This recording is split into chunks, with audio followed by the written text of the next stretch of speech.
Audi has unveils upgraded RSQ e-tron for 2024 Dakar Rally, focusing on enhanced safety, reliability, comfort, performance, and reduced maintenance times. The Audi driver teams, including notable racers such as Matthias Ekstrom, Stefan Peter Hansel, and Carlos Sainz, are set to benefit from these advancements.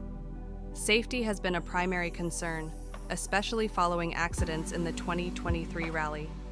Audi has made strides in load distribution through adjustments to the chassis, including the springs, dampers, and bump stops. Enhanced seat foam design further reduces peak loads on the driver and co-driver, contributing to improved occupant protection. The CFRP crash box at the front end of the chassis structure is now longer, without compromising the slope angle that is so important off-road. It absorbs the energy generated in such accidents better than before. The engineers have optimized the acoustic shielding as well as the ceiling of the cockpit. A modified front bonnet repels swirling mud and water better. This keeps the windscreen cleaner. This extensive update to the RSQ e-tron showcases Audi's dedication to innovation and competitiveness in the challenging Dakar Rally.